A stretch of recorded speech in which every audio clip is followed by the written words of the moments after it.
Halo teman-teman, selamat datang kembali di channel Langit Hitam, tempat berkumpulnya cerita horor dan misteri nyata yang bikin bulu kuduk berdiri. Malam ini, saya akan membawakan kisah nyata yang berasal dari pedalaman Kalimantan. Ceritanya tentang seorang petani jagung bernama Karso, yang tanpa sadar masuk ke dalam dunia gaib setelah menolong seorang anak kecil. Awalnya Karso hanya ingin berbuat baik, tapi siapa sangka, kebaikan itu membawanya ke kampung makhluk halus, kampung Bunian, dan dari situlah segalanya berubah. Jangan lupa like, share, dan subscribe agar kalian gak ketinggalan cerita mistis terbaru dari kami. Siapkan minuman hangat, matikan lampu, dan kencangkan selimut kalian, karena cerita ini akan membuat kalian merinding. Karso, seorang petani jagung sederhana, menemukan seorang anak kecil yang tersesat di tepi hutan. Ia berniat menolong dengan mengantarnya pulang. Namun, langkah itu justru menyeretnya ke desa yang tak ada di peta, desa dengan rumah-rumah megah yang dipenuhi cahaya aneh. Ternyata anak itu adalah bagian dari kaum Bunian. Sebagai imbalan, Karso diberi sesuatu yang tak pernah ia bayangkan sebelumnya. Tapi di balik hadiah itu, ada syarat yang membuat hidupnya berubah selamanya. Sore itu, langit tampak mendung, dan Karso baru saja selesai menyiangi ladang jagungnya. Ia berjalan menuju rumah dengan langkah pelan sambil memikul cangkul di bahu. Namun, di tengah perjalanan, telinganya menangkap suara tangis anak kecil. Suara itu samar, datang dari arah hutan di ujung sawah. Karso berhenti, memasang telinga lebih saksama. Suara itu jelas, seorang anak menangis terseduh-seduh, seakan ketakutan. Awalnya Karso ragu. Ia tahu hutan itu angker. Orang-orang desa sering bilang, jangan pernah masuk ke sana menjelang maghrib. Banyak yang hilang katanya. Namun suara tangis itu begitu memilukan. Nurani Karso tak tega membiarkan anak sekecil itu sendirian. Dengan langkah hati-hati, ia mendekat ke arah suara. Semakin dekat, semakin jelas tangis itu. Di balik semak, ia melihat seorang anak laki-laki berusia sekitar 6 tahun, duduk memeluk lutut. Bajunya lusuh, wajahnya penuh air mata. Karso merasa iba. "Nak, kamu kenapa di sini? Orang tuamu di mana?" tanyanya pelan. Anak itu mendongak. Matanya bulat, besar, namun aneh. Bening, terlalu bening, seperti memantulkan cahaya. "Aku tersesat, Om. Tolong antar aku pulang." Suara anak itu lirih, membuat hati Karso meleleh. Tanpa pikir panjang, Karso mengulurkan tangan. "Ayo, Om antar kamu pulang. Rumahmu di mana?" Anak itu menunjuk ke arah hutan yang lebih dalam. Karso menelan ludah. Itu wilayah yang bahkan orang desa enggan masuki. Tapi bagaimana ia tega meninggalkan anak ini? Dengan rasa ragu, Karso menggandeng anak itu. Langkah mereka menembus pepohonan yang kian rapat. Udara terasa aneh, sejuk, tapi membuat bulu kuduk merimang. Burung-burung berhenti berkicau, digantikan dengan kesunyian yang mencekam. Karso mulai berpikir, kenapa tidak ada satupun jejak orang tua anak ini? Hanya mereka berdua, dikelilingi hutan yang terasa semakin asing. Tak terasa, mereka sudah berjalan cukup jauh. Karso ingin bertanya lagi, tapi anak itu hanya diam. Sesekali menoleh sambil tersenyum tipis. Senyum itu entah kenapa membuat dada Karso berdebar aneh. Sampai akhirnya, ia melihat cahaya redup di kejauhan. Seperti lampu rumah, tapi warnanya kuning keemasan, berbeda dari lampu biasa. "Itu rumahmu?" tanya Karso. Anak itu mengangguk pelan. Karso merasa lega. Setidaknya ada pemukiman di tengah hutan ini. Tapi semakin dekat, rasa lega itu berubah jadi heran. Rumah-rumah itu berdiri megah, jauh lebih indah dari rumah orang-orang di desanya. Terbuat dari kayu mengkilap, dengan ukiran yang tak pernah ia lihat sebelumnya. Dan anehnya, desa ini terasa begitu sunyi. Tak ada suara ayam, tak ada bau asap dapur. Hanya cahaya keemasan yang memancar dari setiap rumah. Langkah Karso terhenti di gerbang yang terbuat dari kayu berukir naga. "Masuk, Om." Suara anak itu terdengar pelan, tapi seperti perintah yang sulit ditolak. Dengan kaki bergetar, Karso melangkah masuk. Ia tak tahu, sejak detik itu, hidupnya tidak akan pernah sama lagi. Karso bangun lebih pagi dari biasanya. Langit masih gelap, bintang-bintang redup perlahan digantikan cahaya mentari yang malu-malu muncul dari balik bukit. Pikirannya semalaman tak tenang. Bayangan wajah pucat anak kecil itu terus mengganggu tidurnya. Seakan-akan ada sesuatu yang belum selesai. Ia mencoba menguatkan diri bahwa hari ini hanya akan fokus pada ladang jagungnya. Namun, entah mengapa, hatinya justru memaksa untuk kembali ke arah hutan tempat ia menemukan anak itu. Dengan cangkul di pundak, Karso melangkah pelan menyusuri jalan setapak yang berlumut. Udara terasa lebih dingin dari biasanya, dan aroma tanah basah tercium menusuk hidungnya. Kicauan burung pagi yang biasanya riuh, kini terdengar sayup-sayup saja, seolah enggan menyapa. Saat sampai di dekat ladang, langkahnya terhenti. Ada bekas telapak kaki kecil yang basah di tanah, padahal semalam tidak hujan. Ukurannya seperti milik anak-anak. Karso mendekati jejak itu dengan hati-hati. Semakin diperhatikan, jejak tersebut seakan memanjang ke arah hutan, bukan ke jalan desa. Ia menelan ludah. Apa anak itu kembali lewat sini? Gumamnya pelan. Rasa penasaran mulai menguasai pikirannya. Ia mengikuti jejak kaki itu, menelusuri jalan yang menanjak ke arah pepohonan. Semakin dalam ia berjalan, semakin sunyi suasana di sekitarnya. Baru beberapa langkah masuk ke hutan, bulu kudut Karso berdiri. Ia merasakan sesuatu yang tak wajar. Daun-daun bergoyang, tetapi angin sama sekali tak berhembus. Suara serangga pun hilang, digantikan oleh hening yang menakutkan.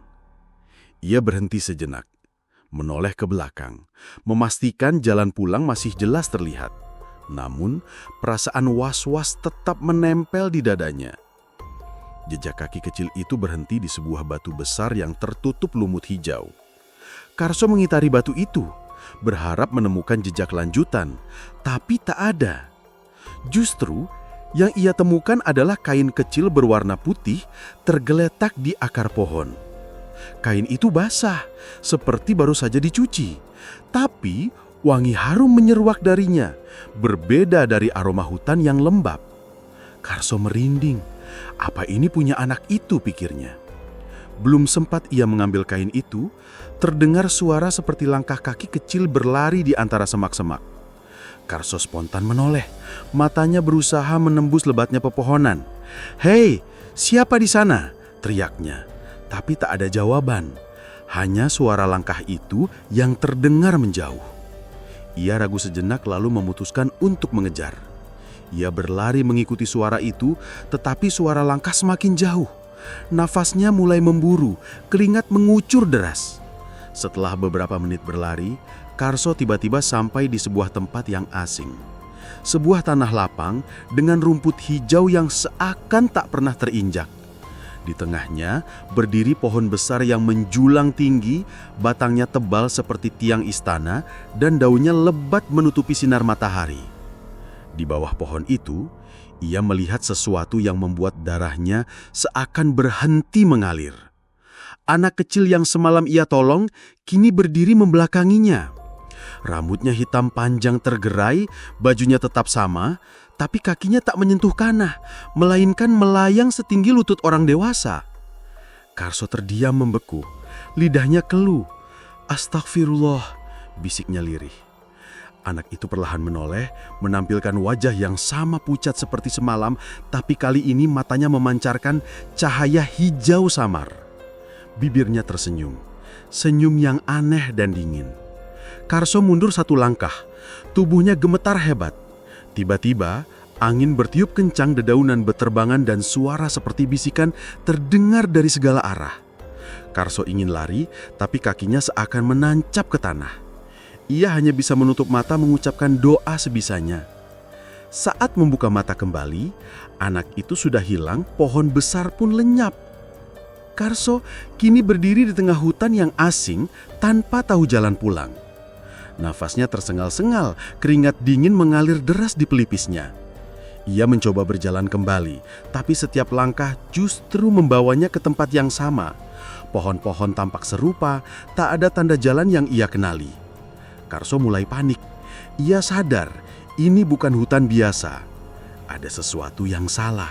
seolah ia melangkah ke dunia lain, dunia yang tak dilihat oleh manusia biasa. Di kejauhan, samar-samar terdengar suara anak kecil tertawa. Suara itu bergema, entah dari arah mana. Karso menggenggam cangkulnya erat-erat, seakan itu satu-satunya senjata yang ia punya. Ia menoleh ke segala arah, tapi tak melihat siapapun. Namun suara tawa itu semakin dekat, seakan mengelilinginya. Karso mulai menyesal mengapa ia mengikuti jejak kaki tadi. Ia ingin kembali ke ladang, kembali ke kehidupannya yang sederhana. Tapi kini ia terjebak. Langit mulai gelap, matahari seakan hilang tanpa peringatan. Hutan berubah menjadi semakin menyeramkan, udara menjadi dingin menusuk tulang. Karso tahu malam akan segera datang dan ia tidak ingin berada di tempat ini saat gelap. Ia berlari tanpa arah berharap menemukan jalan keluar. Tapi semakin ia berlari, semakin ia merasa diawasi. Dari sudut matanya, ia melihat bayangan kecil berlari cepat di antara pepohonan. Namun setiap kali menoleh, tak ada siapapun. Karso sadar satu hal, ia bukan lagi berada di dunia yang sama. Dan entah bagaimana, semua ini berawal dari anak kecil itu. Hening malam semakin mencekam ketika Karso duduk di sudut rumah, menatap bayangan lampu sentir yang menari di dinding. Suara jangkrik bersahutan seolah memberi irama pada kegelisahannya. Pikirannya terus mengulang kejadian sore tadi. Wajah anak kecil misterius itu, pakaian putihnya yang tak bernoda, serta senyuman samar yang entah mengapa menimbulkan rasa takut bercampur iba. Karso tahu ada yang tidak wajar, namun ia menepis firasat buruk dengan meyakinkan diri bahwa itu hanyalah anak yang tersesat. Di tengah lamunannya, terdengar suara ketukan pelan di pintu. 3 ketukan, hening, lalu 3 ketukan lagi. Karso bangkit perlahan, menahan nafas. Ketika daun pintu terbuka, sosok yang berdiri di depannya membuat jantungnya hampir berhenti berdetak. Anak kecil yang ia tolong sore tadi kini berada di ambang pintu. Namun, ada sesuatu yang berbeda. Matanya lebih berkilat, kulitnya memancarkan cahaya samar, dan kakinya tidak menyentuh tanah. Karso terpaku, lidahnya keluh, tetapi anak itu tersenyum lembut, kemudian berkata dengan suara yang dalam namun menenangkan, "Paman, ikut saya. Warga kami ingin mengucapkan terima kasih." Karso seketika dilanda dilema. Rasa takut bercampur penasaran membuat kakinya seperti dikendalikan oleh sesuatu yang lebih kuat dari kehendaknya sendiri. Ia hanya mengambil lampu sentir sebagai penerang dan melangkah mengikuti anak itu. Langkah mereka menembus kegelapan malam, melewati kebun jagung yang tertiup angin malam hingga menuju hutan di belakang ladang. Anehnya, setiap kali Karso mencoba menoleh ke belakang, jalan yang baru ia lewati tampak seperti menghilang, diganti kabut putih yang bergulung-gulung. Saat mereka tiba di tepian sungai kecil, Karso melihat cahaya aneh berkilauan dari arah hutan yang lebih dalam. Anak itu menunjuk ke arah cahaya tersebut sambil berkata lirih, "Di sana, Paman." Karso mengangguk, meski jantungnya berdetak kencang. Mereka terus berjalan hingga suara gemuruh air terjun samar-samar terdengar. Tak lama kemudian, sebuah pemandangan luar biasa terbentang di depan mata Karso. Sebuah kampung megah dengan rumah-rumah tradisional yang berkilau seperti dilapisi emas. Pepohonan raksasa menjulang dengan daun bercahaya dan udara yang dipenuhi wangi bunga aneh yang tak pernah ia kenali. Karso tertegun. Bagaimana mungkin ada kampung sebesar ini, begitu indah, tetapi tak pernah terlihat oleh siapapun? Warga kampung itu muncul satu persatu. Mereka berwajah rupawan, mengenakan pakaian putih bersulam perak, dan berjalan tanpa menimbulkan suara sedikit pun. Karso merasa lututnya lemas, tetapi anak yang ia tolong menggenggam tangannya dengan hangat, menuntunnya menuju sebuah bangunan megah yang berdiri di tengah kampung. Bangunan itu tampak seperti balai adat, tetapi lebih menyerupai istana yang dipahat dari batu permata. Di dalam bangunan, duduk seorang pria berwajah tegas, dengan sorot mata dalam yang memancarkan wibawa. Ia mengenakan pakaian putih yang dihiasi sulaman emas dan perak. Di sekelilingnya, duduk para tetua dengan pakaian yang tak kalah indah. Anak kecil itu berlari ke arah pria tersebut dan membisikkan sesuatu. Pria itu kemudian berdiri dan menghampiri Karso sambil mengulurkan tangan. "Kami berhutang budi padamu," katanya dengan suara berat yang bergema di seluruh ruangan.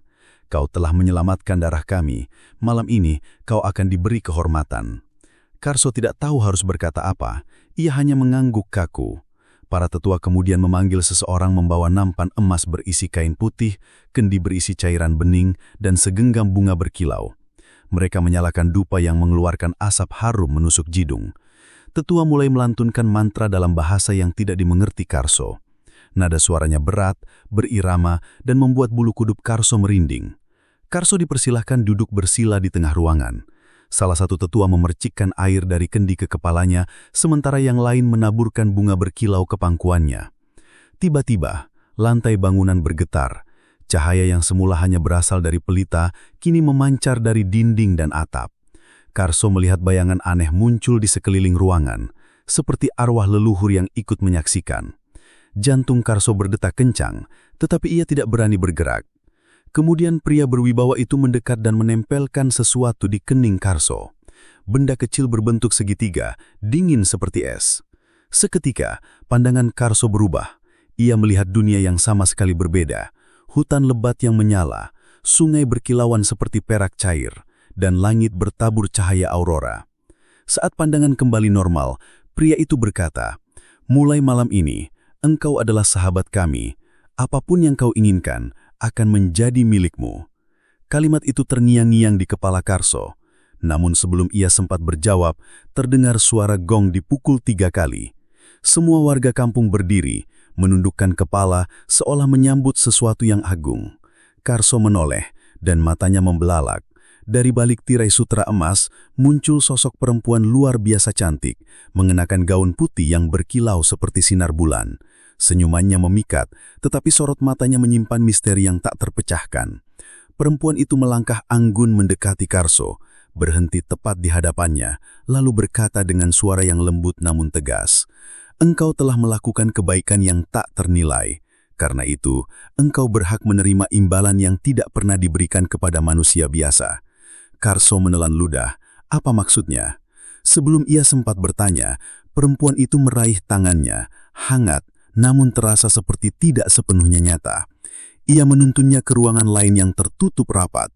Dan ketika pintu itu terbuka, Karso menyadari bahwa ini bukan sekedar imbalan, melainkan awal dari sesuatu yang jauh lebih besar dan berbahaya. Karso menatap langit sore yang perlahan berubah warna menjadi oranye kemerahan. Angin berhembus lembut, membawa aroma wangi bunga yang tidak pernah ia hirup sebelumnya. Ia berjalan menyusuri jalan setapak yang tampak asing, padahal tadi ia baru saja menuruni bukit kecil yang menuju kebun jagungnya. Namun, yang membuat bulu kuduknya berdiri adalah ketika ia menyadari pepohonan di sekelilingnya tampak lebih besar, lebih rimbun, dan jalan yang ia lewati seolah menuntunnya semakin masuk ke dalam hutan. Jantungnya berdegup kencang, tubuhnya mulai diliputi rasa was-was. "Kenapa jalan ini seperti tak pernah kulalui?" gumamnya dengan suara nyaris tak terdengar. Tak lama kemudian, Karso mendengar suara tawa anak-anak yang bermain. Ia mengernyitkan dahi, menajamkan pendengarannya. Di hutan sedalam ini, dari mana ada anak-anak? Rasa penasarannya mengalahkan rasa takut yang perlahan menyelimutinya. Ia berjalan perlahan, mengikuti arah suara tawa yang terdengar semakin jelas. Hingga akhirnya, ia sampai di sebuah area terbuka yang dipenuhi cahaya keemasan, seolah sinar matahari terperangkap di sana.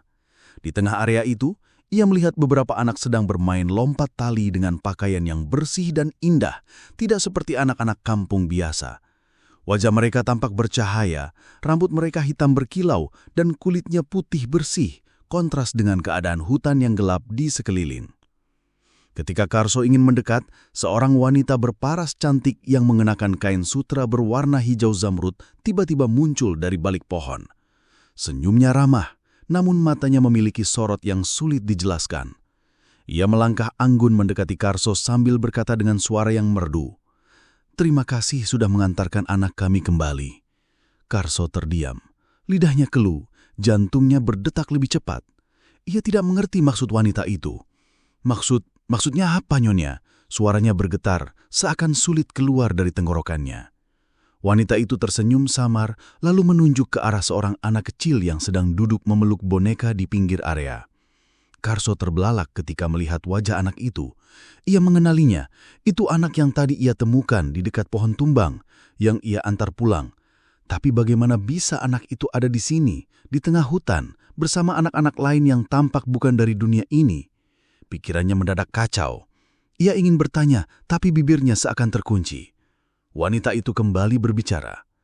Kau telah melakukan sesuatu yang besar untuk kami. Sebagai balasannya, kami ingin memberimu imbalan. Sebelum Karso sempat merespons, wanita itu menepukkan tangannya 3 kali. Seketika, cahaya di sekitar tempat itu semakin terang dan dari balik pepohonan muncul beberapa pria tinggi, berkulit pucat dengan pakaian yang tampak seperti kain emas berlapis. Mereka membawa sebuah peti kayu besar yang terlihat begitu mewah dan berukir aneh. Pria-pria itu berjalan perlahan, menaruh peti itu tepat di depan kaki Karso, lalu mundur sambil menundukkan kepala. Karso memandang peti itu dengan mata membelalak. Rasa takut dan penasaran bercampur menjadi satu. Apa ini? Tanyanya terbata-bata. Wanita itu tersenyum lebih lebar, menunjukkan gigi putih sempurna. Ini adalah tanda terima kasih kami. Bukalah, dan kau akan tahu. Tangannya yang ramping menunjuk peti itu seakan memberi isyarat. Karso menelan ludah. Tangannya gemetar ketika ia berjongkok dan menyentuh peti itu. Kayunya terasa hangat, seolah hidup. Dengan perlahan ia membuka tutupnya. Dan begitu peti itu terbuka, matanya langsung disilaukan oleh kilauan emas yang begitu banyak. Kepingan emas, perhiasan berkilau, dan batu permata memenuhi isi peti. Karso ternganga, tidak percaya dengan apa yang ia lihat. Namun keheranannya berubah menjadi rasa ngeri ketika ia menoleh dan mendapati wanita itu sudah berdiri sangat dekat dengannya. Wajahnya tampak semakin cantik, tapi juga menyeramkan, karena kedua matanya kini berwarna keemasan, memancarkan cahaya.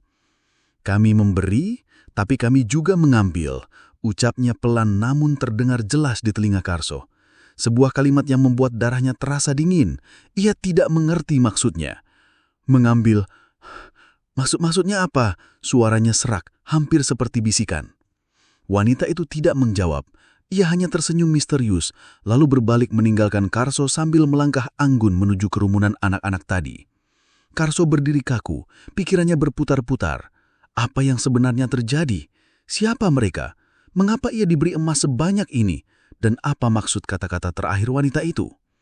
Saat ia masih berdiri terpaku, suara aneh seperti bisikan banyak orang terdengar di telinganya, padahal tidak ada seorang pun di dekatnya. Suara itu berulang-ulang menyebut namanya. Karso, Karso, jangan tolak, jangan lari. Karso menoleh ke segala arah, tapi tidak melihat siapapun, kecuali bayangan pepohonan yang tampak lebih gelap dari sebelumnya. Ia mulai panik. Kedua kakinya gemetar, namun ia tetap mengangkat peti itu meski terasa begitu berat. Dengan sisa tenaga, ia mencoba melangkah pergi dari tempat itu. Anehnya, setiap langkah yang ia ambil seolah membawanya kembali ke titik yang sama. Ia berjalan lurus, tapi selalu kembali ke tempat peti itu semula berada. Napasnya semakin memburu, peluh membasahi tubuhnya. Ia sadar ia bukan berada di dunia manusia lagi. Tiba-tiba, dari arah belakang, suara wanita itu kembali terdengar, kali ini lebih tegas dan dingin. Kau tidak boleh pergi begitu saja. Kau sudah menjadi bagian dari kami.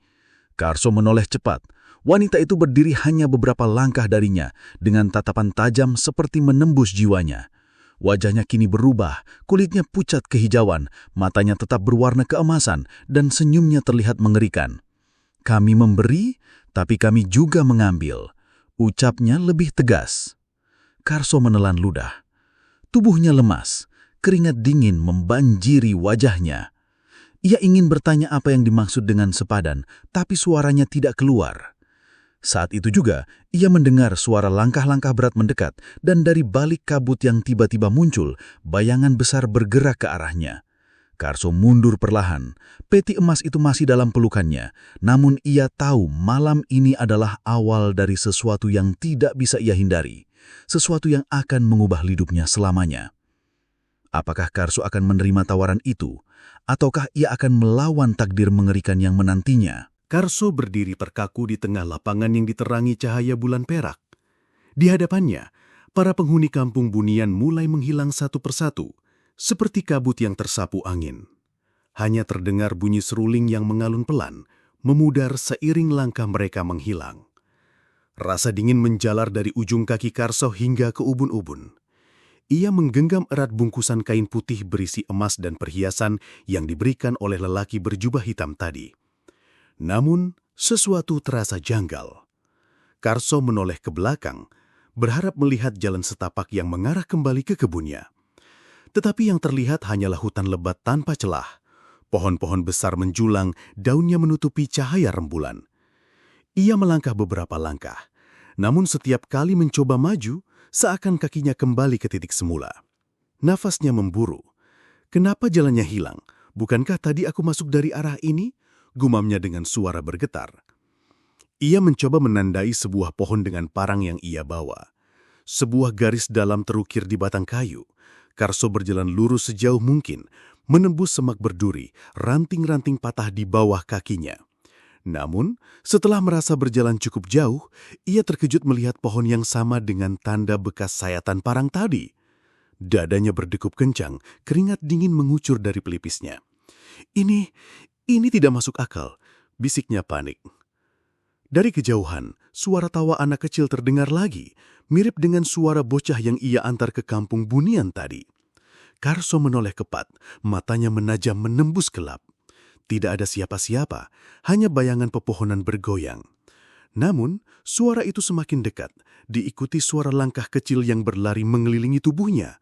Ia memutar tubuh, tetapi yang terlihat hanyalah dedaunan basah berkilauan oleh embun. Rasa takut menjelma menjadi teror ketika tiba-tiba bungkusan kain putih di tangannya bergetar, seolah ada sesuatu yang hidup di dalamnya. Karso spontan melempar bungkusan itu ke tanah. Kain tersebut terlepas dan isi di dalamnya tumpah. Emas berkilauan, perhiasan indah, dan beberapa benda asing berbentuk bulat kecil mirip mata. Benda itu bergulir pelan mendekati kakinya. Karso menatapnya dengan ngeri. Mata itu menatap balik, seakan hidup. Angin mendadak berhembus kencang, membuat dedaunan beterbangan. Dari kegelapan, muncul sosok tinggi mengenakan jubah hitam yang tadi memberinya imbalan. Wajahnya masih tertutup bayangan, tetapi suaranya terdengar jelas berat dan menyeramkan. Kami menepati janji, Karso. Kau telah membantu kami, tapi tidak ada imbalan yang diberikan tanpa bayaran. Ucapnya dengan nada menusuk. Karso mundur terlahan, tubuhnya gemetar hebat. Aku tidak menginginkan apa-apa lagi. Aku hanya ingin pulang, katanya dengan suara memohon. Sosok itu tertawa pelan, suara tawanya menggema aneh di seluruh hutan. Pulang, setelah kau menerima pemberian kami, setelah kau melintasi batas yang tak boleh dilewati, ucapnya sambil mendekat, kain jubahnya melayang seperti asap hitam. Tanah di bawah kaki Karso mulai retak, memunculkan cahaya merah menyala yang menyorot ke langit. Suara gamelan dan seruling kembali terdengar, kali ini jauh lebih keras memekakkan telinga. Karso berteriak, menutup telinganya, namun suara itu tetap menusuk kepalanya. Tiba-tiba, dari balik pepohonan muncul bajak sosok Bunian menatapnya dengan mata hitam pekat tanpa kelopak. Mereka mengelilingi Karso, wajahnya tersenyum namun penuh kengerian. Imbalan kami bukan hanya emas, Karso. Kami memberi kehidupan baru untukmu, kata sosok berjubah itu lalu mengangkat tangannya. Dalam sekejap, tubuh Karso terasa berat, seakan ditarik ke dalam tanah yang bercahaya merah. Ia beronta, menjerut sekeras-kerasnya, tetapi tangannya tak lagi memiliki kekuatan. Sosok-sosok Bunian mendekat, menyentuh tubuhnya satu persatu, kulit mereka dingin seperti es. Karso sempat melihat emas yang berserakan mulai berubah warna menjadi hitam legam, lalu lenyap seperti asap. Rasa dingin menjalar ke seluruh tubuhnya, nafasnya semakin pendek dan pandangannya kabur. Di telinganya, suara anak kecil yang ia tolong tadi berbisik pelan. Terima kasih, Paman. Sekarang Paman bersama kami. Bisikan itu menjadi yang terakhir ia dengar sebelum semuanya gelap. Beberapa hari kemudian, warga desa mencari Karso karena ia tidak pernah kembali dari kebun jagungnya. Mereka menemukan alat pertanian miliknya tergeletak di tanah. Tetapi tidak ada jejak kaki menuju hutan. Anehnya, di sekitar alat itu ada bekas tapak kaki kecil seperti milik anak-anak, mengelilinginya dalam lingkaran yang sempurna. Sampai saat ini, Karso tak pernah ditemukan. Konon, Orang-orang yang masuk ke hutan itu sering mendengar suara orang menebas jagung di malam hari. Suara itu diikuti tawa anak-anak dan alunan seruling yang samar-samar terdengar di balik pepohonan. Mereka percaya Karso kini bukan lagi manusia, melainkan bagian dari dunia bunian selamanya. Apakah kamu berani melewati batas yang tak terlihat ini? Atau kamu memilih tetap tinggal di dunia kita? Ingat, setiap kebaikan di hutan tidak selalu berbalas dengan kebaikan yang sama.